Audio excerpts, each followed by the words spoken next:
Welcome back. Welcome back. Welcome back. Welcome back. Happy new week. Happy Monday. How are y'all doing on this beautiful, beautiful, beautiful Monday? I have to be honest. I'm a little tired today. Have a very good weekend, and I'm coming at you live, no makeup, and just feeling a little tired today. As you pop in, let me know where you are watching from. I am at you live from Denver, Colorado, 303. Welcome, welcome. Happy New Week. Welcome back. We are going to be getting into the thing today. We're going to be talking about the number one thing stopping women from starting their coaching businesses. The number one thing. I'm not just going to tell you what the thing is. I'm going to walk you through why the thing is what it is. And I'm going to give you some strategies to help you move forward if you want to start your coaching business. So if you haven't already, go get your notebooks and your pens or whatever it is that you take notes on, because you already know, if you watched any of the replays from the very first week of Nick at Noon, you already know how I get down. There's going to be some things that you might want to jot down. There's going to be some things that you might want to jot down. Is that okay with you? All right, we're right at the top of the hour, so let's go ahead and get started, because women are not failing to build coaching businesses because they don't have enough skills. Like, that is not the reason. Because if that were true, then the whole premise of my business wouldn't even exist. The truth is that women are failing to build their coaching businesses because they don't believe the skills that they already have are enough. And that right there, that's the number one thing stopping women from starting their coaching and consulting businesses, or even getting into this space online where they can start to generate income. They just truly don't believe that the skills that they already have are enough. So it's not them finding the niche. It's not them finding the one platform. It's not even their pricing or the marketing strategy. It truly is the belief that who they are and what they know is not quite enough to call themselves a coach and charge money for it. So today, I want to take just a little bit of your time and dismantle that belief from the ground up.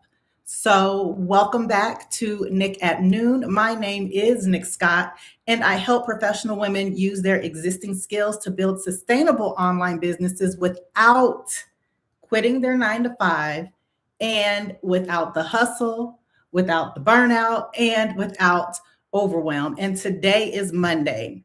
And on Mondays around here, we get into the mindset of the thing. If you watched the replays from last week, you already know that I don't do surface level. That's why I encouraged you at the beginning of this conversation to go get your notebooks and your pens, because I go deep on the things that are keeping women from building the income streams that they've already earned. And today's topic is one that I get asked about more than anything else. And that is, how do you overcome the feeling that you're not qualified enough to coach? And the answer to that, it's not what you think it is. So let's go on and get into it. Is that okay with you? All right. So I want to start by naming what's happening underneath the not qualified enough feeling, because I truly think a lot of women have diagnosed themselves incorrectly. They think that they have a credentials problem, but they don't. They think that they need another accolade or more time, and that's not true. What it is that they have an identity problem. And here's what I mean by that. When a woman tells me that she doesn't think she's qualified to coach, what she's actually telling me is one of a few things. So if she says that I'm not qualified to coach, She might be saying, well, I don't have a coaching certification. Or maybe she's saying, there are people in my industry and in my field who know more than I do. Or maybe she's saying underneath that, I don't think I'm qualified to coach. Maybe she's saying, I've never done this before, so I can't charge for it. Or maybe she's saying, what if someone asks me something that I don't know? Does any of that sound familiar to you? I see you on Instagram, on YouTube. Thanks for the love. Thanks for the love on YouTube. Thanks so much for joining. As you come in, let me know where you're coming from. Let me know where you're coming from. And here's the thing about all of that. Every single one of those statements that I just went through, every single one of those is rooted in the same thing. And that is this woman who says that she doesn't think she's qualified to coach. She's seeing herself as an employee. She's seeing herself as an employee because as an employee, your value is determined by your position in a hierarchy. That's the way employment works, right? There's always someone above you who knows more. There's always a credential or a title or a certification that someone else has that you haven't gotten yet. Your job as an employee is to meet the standards that are set by someone else. And those standards are set by a manager, a licensing board, or a performance review rubric. This is true, right? Like, this is really what the structure of being an employee is. And in that world, in the world of an employee, the not qualified enough feeling, it makes complete sense. Because in that world, qualified is determined by something that is external to you. It is determined by something that's external to you, but coaching isn't in that world. In coaching, your value isn't determined by where you sit in a hierarchy. It's determined by the gap between where your client is and where you've already been. You see what I'm saying? And that gap, that specific distance between your client's current struggle and your lived experience, that's something that no certification can create and no credential can replicate. It is. So when you say, I'm not qualified enough to coach, what you're doing really is applying logic to an entrepreneurial concept. And employee logic simply doesn't fit in this space. And it isn't because the standards don't matter, but it's because in coaching, the standards are different. It's not the same. It's not the same structure. And until you understand what those standards are, you'll always feel like you're falling short of a bar that was never meant for you. And I want you to sit with that for a minute. Because once you understand what those standards are, you'll understand that that bar was never meant for you. And let me tell you what qualified in a coaching context means. Because I think there's a lot of confusion about this. And real talk, some of that confusion is by design. So the coaching industry has a complicated relationship with credentials. Because on one hand, there are legitimate certifications and training programs that teach coaching methodology, and some of them are genuinely valuable. Some of them are genuinely valuable. Thanks so much for joining on YouTube. I see you. But on the other hand, The idea that you can't coach without a certification is a myth that benefits the certification industry far more than it benefits coaches or their clients. The truth about all of this is this: coaching is not a licensed profession in the United States. It's not. There is no governing body that exists that determines who is and who isn't legally qualified or allowed to call themselves a coach. And that means the barrier to entry in this industry is not a certificate on your wall. The barrier to entry into this space is your ability to help someone get the result that they couldn't get on their own. That's it. And that ability, the ability to help someone move from where they are to where they want to be, it comes from your experience. It comes from your professional experience. It comes from your lived experience. It comes from your history. It comes from your pattern recognition. Are y'all picking up what I'm putting down? It comes from your ability to see someone else's situation clearly because you've either been in that situation yourself or you've spent years helping other people navigate it. That's what makes someone qualified to be a coach. Not a certification, it's experience. Okay?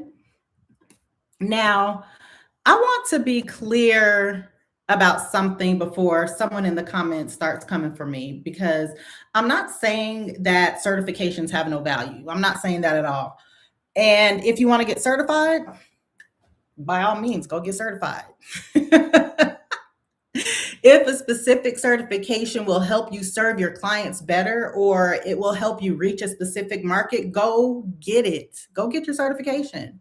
But also, don't let the absence of a certification become the reason that you don't start. Because the certification is not what your clients are buying. It's not.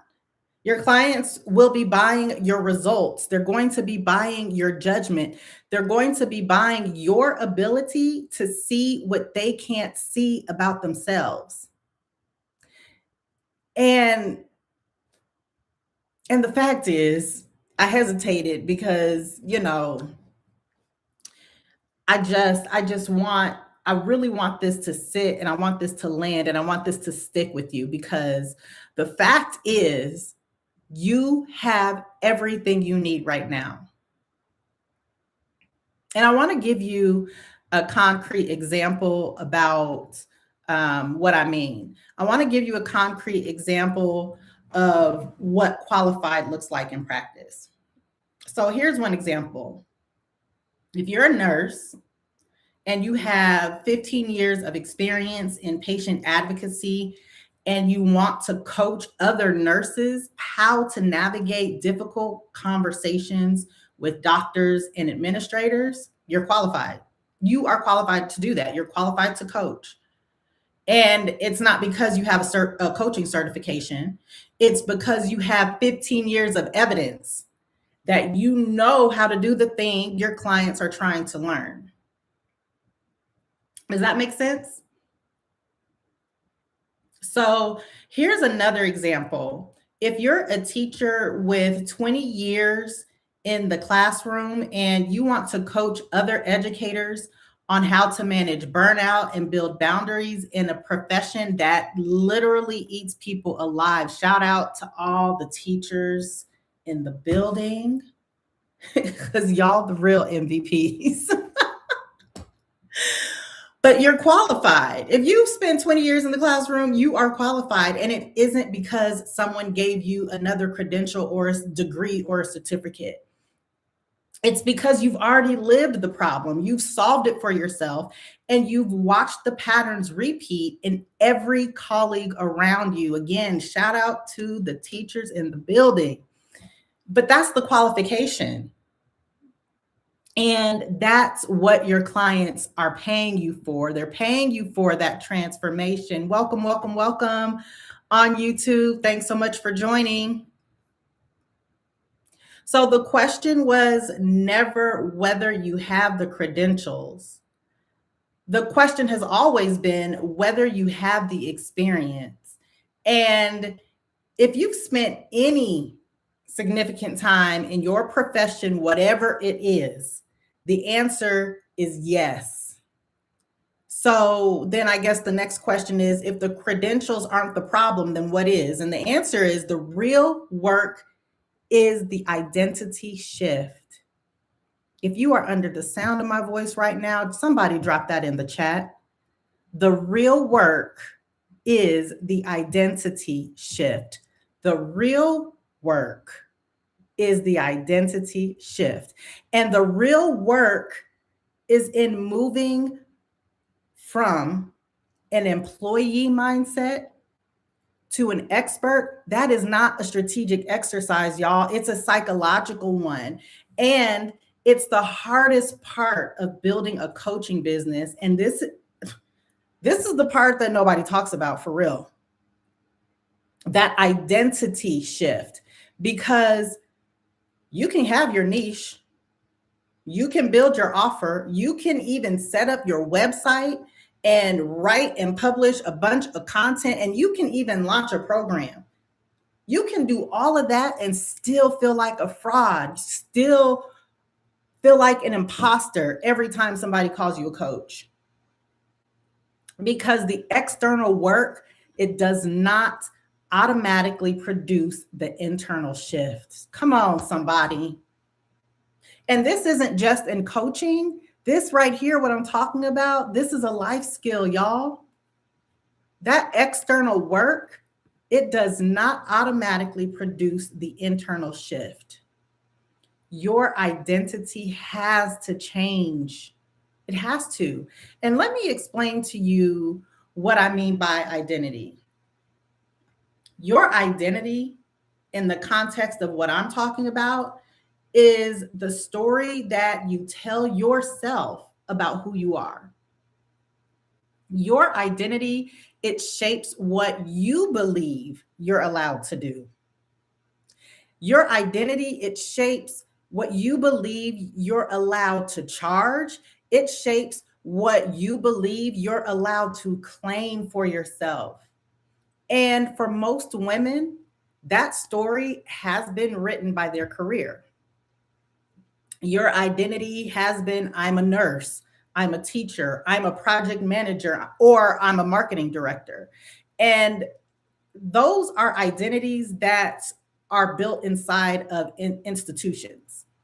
They're built around job titles and org charts and performance metrics that were set by somebody else, not you.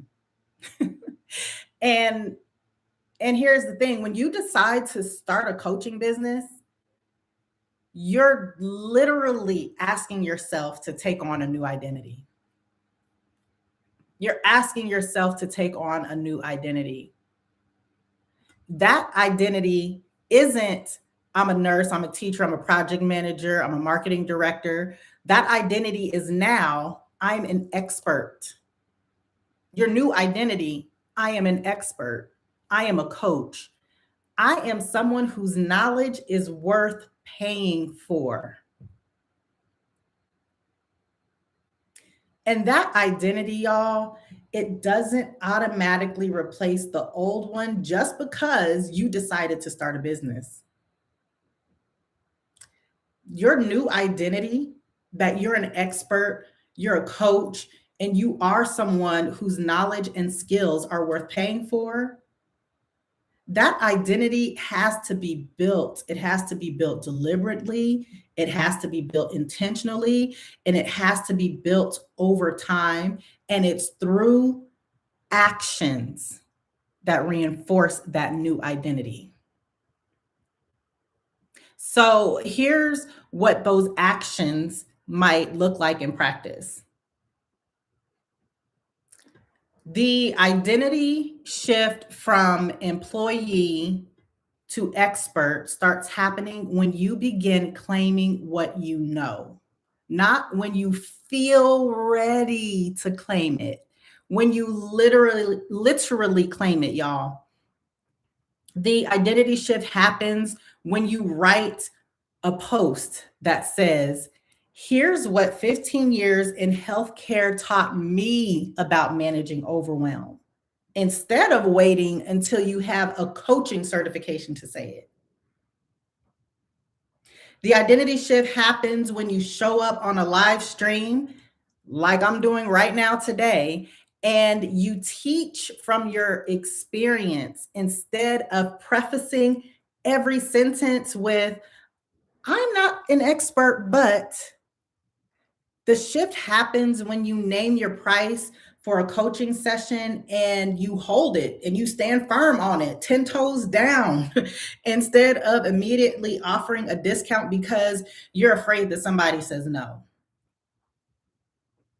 Those actions, they literally start to change how you see yourself, how you see yourself as an expert, as someone who deserves to be paid from their skills. And every one of those actions is a vote for your new identity. And every time you take any action, even when it feels uncomfortable, even we're going to talk about it. Even when the imposter syndrome is screaming out you so loud, and even if you're not sure that anyone is even listening, every time you take that action, when you take it, you're building the story of who you want to become, who you said you wanted to become, and who you're becoming. Does that make sense? Are y'all picking up what I'm putting down? Let me know. Show me some love on YouTube. Because not that I haven't been honest up to this point, because clearly I have, but I want to be like just crystal clear about this, because the evolution of going from that identity of employee to expert, it's not a fast process. It doesn't happen overnight. It doesn't happen in a week. It doesn't happen in a month. And sometimes it doesn't even happen in a year. It happens in the accumulation of very small, but extremely consistent actions that say to yourself and the world. So we got to be public in this thing. I know what I know. I am who I say I am. And the people I'm here to serve deserve for me to show up fully. That is exactly why I am here with you Monday through Friday at noon, because the people, the women that I serve, they deserve for me to show up fully. And here is something that I can promise you. The identity evolution starts the moment you decide it does. It does not start the moment you feel confident or the moment you get another degree or certification or whatever the thing is that you feel like you need to be ready. It doesn't even start the moment that your first client pays you. That identity shift, it starts the moment when you decide who you are and truly believe that right now is enough to begin. All right, now here is where you might want to grab your notebook and pens if you haven't already been taking notes, because I want to get real specific and name 3 lies, LIES, that live inside that I'm not qualified enough belief. Is that all right with y'all if I get into these lies? Thank you for the love, T. Pinnell. Thanks so much for joining. Okay, we're gonna get into these lies, because I think naming them is one of the most powerful things you can do to start to dismantle these lies. All right. So lie number 1. Lie number one, someone else knows more than me, so I shouldn't charge. And here's the thing about it. This one is so deeply embedded in professional culture that most women don't even recognize it as a lie. That's kind of why I chuckled at the beginning, because it's like, this is so deeply embedded in employee professional culture that you don't even recognize it. You don't even recognize it. And here's the thing, because of course there are people who know more than you. There are people who know more than me. I mean, it's just the way it is. There will always be someone who has been doing whatever it is that you do longer. There's always going to be someone who has studied whatever it is that you do more deeply than you. There's always going to be someone who has a credential that you don't have. But here's what that has absolutely nothing to do with. Your client is not looking for the most credentialed person on the planet. Your client is looking for someone who can help them solve the specific problem that they have right now. And the question isn't, it has never been whether you know everything. The question is whether you know enough to keep your clients moving forward. So think about it this way. I'm not a runner, but I feel like this is an example that a lot of people can relate with.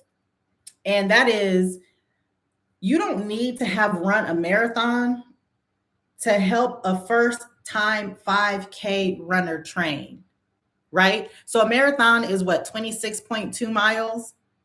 So if you run 26.2 miles, you certainly can help someone who wants to run, what is a 5K, 3.2 miles? You can help them train because you've already ran 26.2 miles.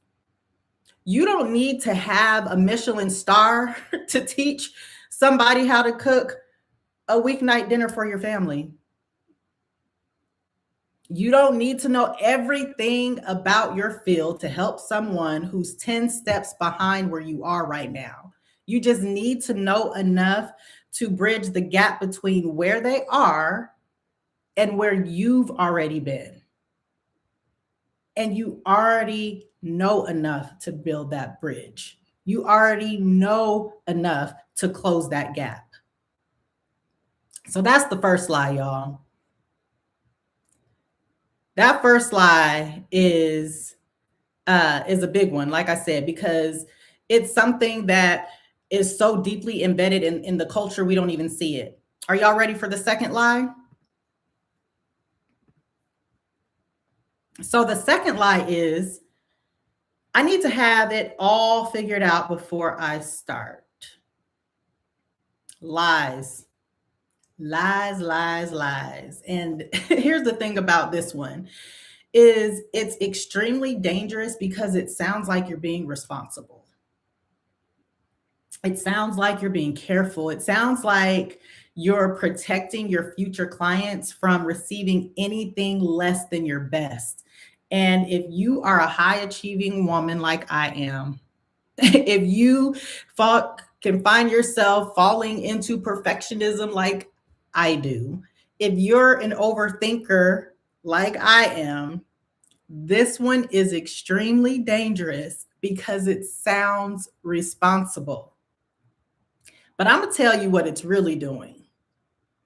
It's really keeping you in a permanent state of preparation that never converts into action. Have y'all ever heard of the term analysis paralysis? I'm going to start when I'm ready. I'm going to start when I get everything together. Here's the reality. You will not have it all figured out when you start. You will not have it all figured out even after you have your first client. You won't even have it all figured out a year into your coaching business. You won't. That's the truth right there. Because, and this is another life skill. Like, this doesn't just apply to building your online business, building your coaching or consulting business. This is a life skill. Figuring out anything, it happens in the doing of the thing. The clarity, it comes from building, not from planning. Somebody drop that in the chat. Clarity comes from building, not from planning. Clarity comes from building, not from planning. And every week you spend getting ready to get ready, it's a week where someone who needed what it is that you have to offer, they didn't get it. They didn't get to work with you because you're getting ready to get ready. Y'all ready for lie number 3?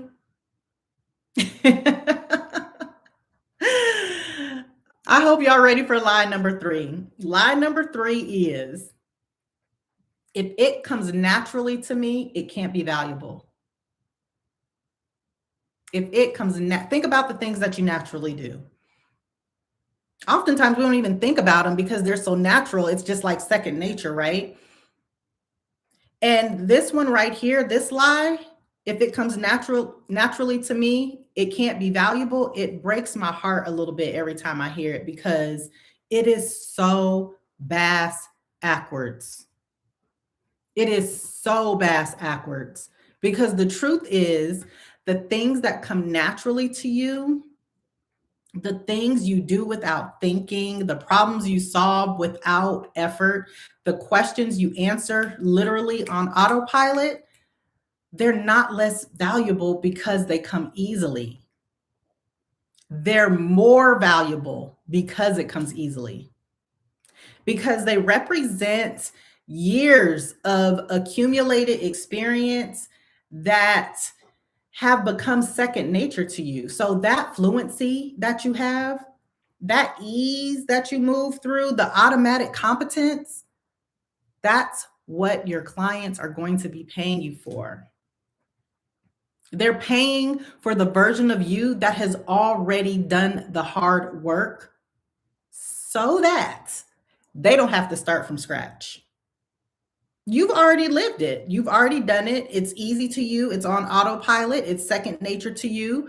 And the fact is, if it feels easy to you, it doesn't mean that it's easy. It means that you're good at it. Yeah. And that's not the same thing. Me being good at something doesn't mean that it's easy. Right? If I am good at doing pull-ups in the gym and I can knock out 25 real, does that mean it's easy for somebody else? I can't do 25 pull-ups, by the way. I was just using that as an example because just because you're good at something, just because somebody can run the 400 meters in the 400 sprint in less than a minute and they're great at it, it doesn't mean it's easy. So I don't want to leave you with just the diagnosis. I want to give you something to do with it. So we just talked about these 3 lies, and I just don't want to leave it here because there are 3 things that you can start doing this week to begin the identity shift from employee to expert that we're talking about today. And the first thing is to start claiming what you know out loud. Out loud. And I'm not talking about in a polished, perfectly worded kind of way. I mean, just start saying the thing. Just start saying it. I want you to write a post. I want you to record a video. I want you to tell a colleague. I want you to tell somebody. I want you to say, here's what I've learned about this, instead of, I don't know if this is right, but, because every time you claim your knowledge out loud, you're voting for the identity of someone who's worth listening to. And you need those votes. You need those votes not for other people. You need those votes for yourself. Take it from me. So the first thing I want you to do is I want you to say it out loud. The second thing I want you to do is I want you to audit the language you use when you talk about what you do. Most women unconsciously undermine themselves every single time they open their mouths. We don't even know we do it. It's not, I'm talking to myself here too, right? They'll say things like, oh, I'm just a nurse, or I'm just a stay at home mom. I'm only a teacher. I don't have a coaching certification, so I'm not really a coach. And every one of those qualifiers is a vote against the identity you're trying to build. So I want you to start noticing when you do those things, when you start to talk to yourself that way, when you start to describe yourself that way, when someone asks you about what you do. I want you to start noticing it, and then I want you to stop. I want you to recognize it, and then I want you to correct it. And it isn't because you need to perform confidence that you don't feel, okay? I'm not talking about faking it till you make it. But I want you to do this because the language that you use about yourself to yourself, it shapes the story that you believe about yourself. And the story you tell yourself, it determines what you believe, or better yet, what you're willing to claim, what you're willing to charge, and what you're. So, the third thing that I want you to do this week is I want you to find one person, just one, who needs what you have to offer, and I want you to help them. Just one person. And I don't want you to charge, and I don't want you to do this forever. Like, we're not talking about free forever, but I want you to start somewhere. I want you to have a conversation. I want you to ask them what they're struggling with. I am guilty of it too, T. Pinnell. I mean, we all are. It's human nature, and let's just be honest. As women, we have been taught and trained probably before we were born how to show up the way that we show up, and we don't even realize it because we all do it. But let's just take a moment and take a beat to step back,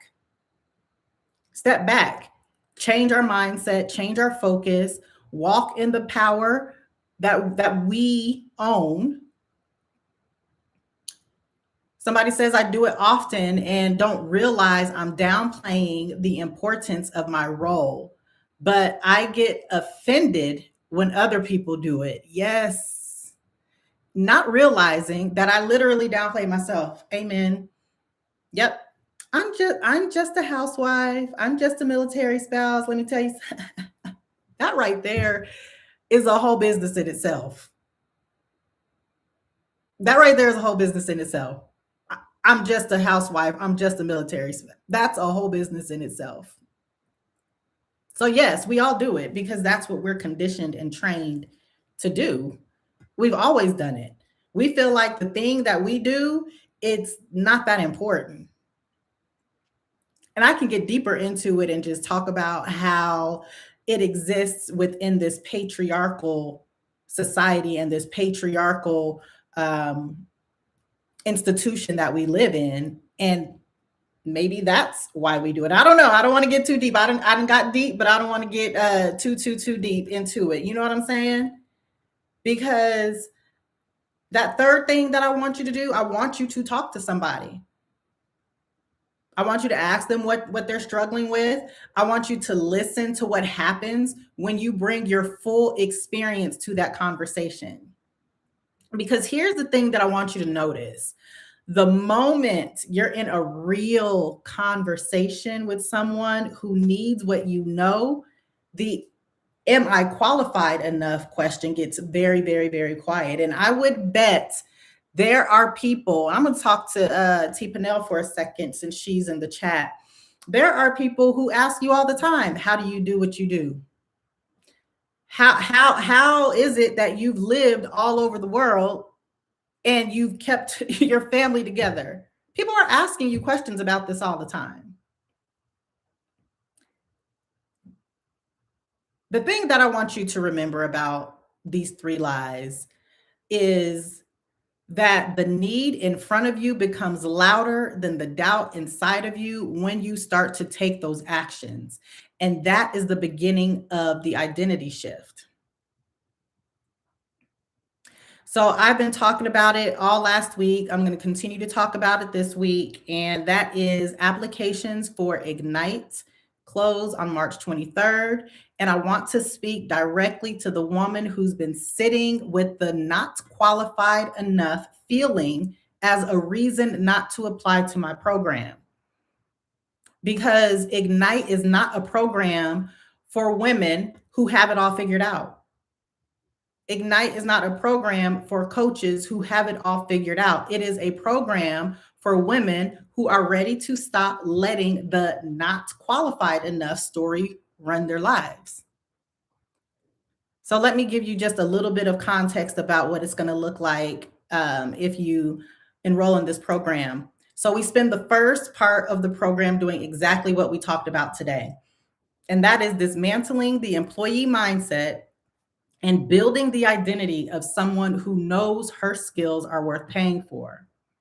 Because I know from personal experience that you can have the best offer in the world and still not be able to sell it if you don't believe that you deserve to sell it.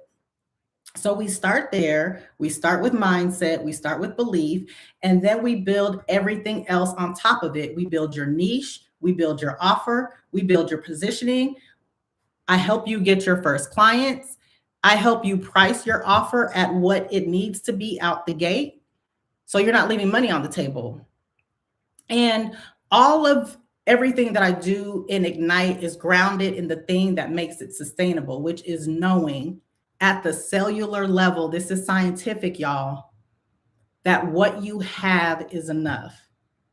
The program is 12 weeks. You're going to get live coaching every week. You'll get a cohort of women who are building alongside you, and you're going to get a framework that's specifically built for women who are starting from experience and not starting from scratch. Applications close again on March 23rd. The link is in the description, and I'm just going to give a verbal shout out. If you go to my website, herincomeedit.com/ignite, you can learn everything that you need to learn about the program. And if this episode hits something inside of you, if you heard something today that sounded like the voice in your own head, that is not a coincidence. It's a sign that this conversation is for you, that it was for you. And I want to close today with something that I need to hear myself, that I feel like my audience needs to hear. And I'm saying it not as a coach, but I'm saying it as someone who has sat in the not qualified enough seat for longer than I even want to admit, especially on this platform, live. And here's the deal. I have a master's in business administration. I've been building online businesses since 2008. It's 2026. You do the math. I built a YouTube channel from 0 to over 150,000 subscribers. And that doesn't even count the rest of my social media numbers, just on YouTube. I have more than a decade of corporate marketing experience and branding experience at a high level, and I still spent months telling myself I wasn't ready to coach. And it wasn't because I lacked the skills, clearly. It was because I hadn't made the identity shift that I just spent the last, 30 or 40 minutes talking about. I was still applying employee logic to an entrepreneurial concept, and that doesn't work.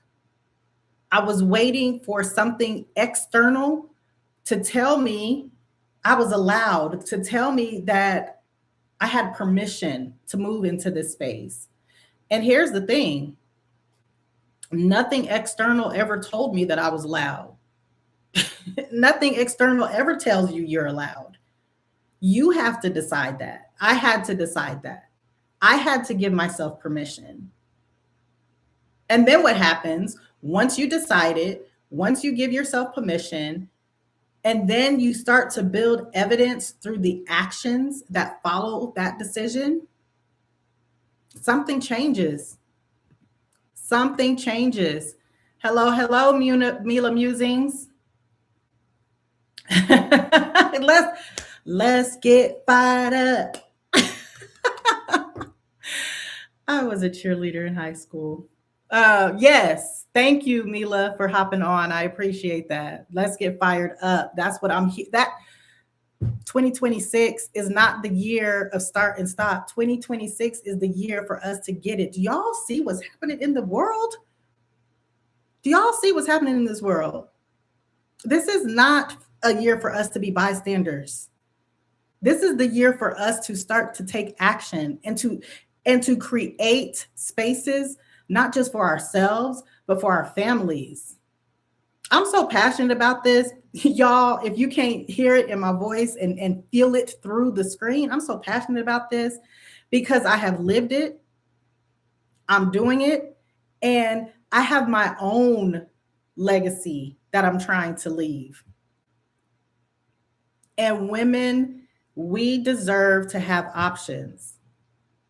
And I'm not the coach that's going to tell you that you need to quit your job today and go chase your dreams. That's not what I'm telling you to do, because let's be clear. I believe that your 9 to 5, whatever it is that you do, that is the first investor in your business. That's your first investor. You can do this on the side, 10 hours a week. It's real. It's real. And the truth is, that is exactly what this week, the Nick at Noons that I have coming up, that's what this week is about. It is about you making decisions, giving yourself permission, and building the evidence through the actions that follow the decision that you made. I'm not talking about getting more credentials, because if you're like me, you have enough. You have degrees, you have awards, you have all the things. Like, you can talk your ish when you need to, right? I'm not talking about taking another course. I'm not talking about waiting until imposter syndrome goes away, because let's be clear, it's always going to show up. It's always going to creep up.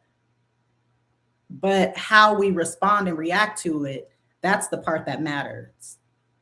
I'm talking about deciding. I'm talking about claiming. I'm talking about building. That's what I'm talking about. And I'm also talking about the fact that I want y'all to come back tomorrow for Strategy Tuesday, because I am going to be getting into the one thing most coaches get completely backwards when they're trying to build their first offer. And you don't want to miss it. I mean, you can watch the replay, but there's just something about being here live in the room. I am more energized when y'all are here live in the room. And I hope that you feel more energized when you're here live in the room with me. Come back tomorrow. I'll be here at noon. And if Ignite is calling your name, if something in you was stirred up when I was talking about the program, again, the link is in the description. There is no harm in going to the webpage and learning about the program and seeing if it's the right next step for you in your journey. Applications close for this founding cohort. This is the founding cohort, y'all. They close on March 23rd. And I don't know. Are there any questions about anything that I covered? Do y'all want to, have a little bit of dialogue, or are you good? I have a few minutes. I can stay on here. And I'm sorry for those of y'all that were watching on Instagram. I had to stop going live on Instagram. I made that decision actually like in the moment in my Instagram story last Friday, because Instagram was not showing me the love that I needed to be given in terms of audio. Like, the audio would start and then it would just shut off. So thanks for those of you that followed me from Instagram over here, but I just can't do it. So Mila Musing says, last night when you said ready is not a feeling, it's a decision. It is. Like, you can feel ready all day long, but until you actually decide that you're ready. And I feel like I talked about that last Monday a little bit in Nick at Noon, where I clearly wasn't ready to go live, but I did it anyway because otherwise I'd have just been pushing the date back, pushing the time back, pushing it back. And ready is something you decide. I decided that I was ready to get started with Nick at Noon, and that's what I did. So I want to thank y'all for joining me. Happy New Week again. And I will be here tomorrow at noon. And we're going to be talking about some strategy on Tuesday. All right. Thanks so much for joining. And I will see y'all tomorrow. Bye.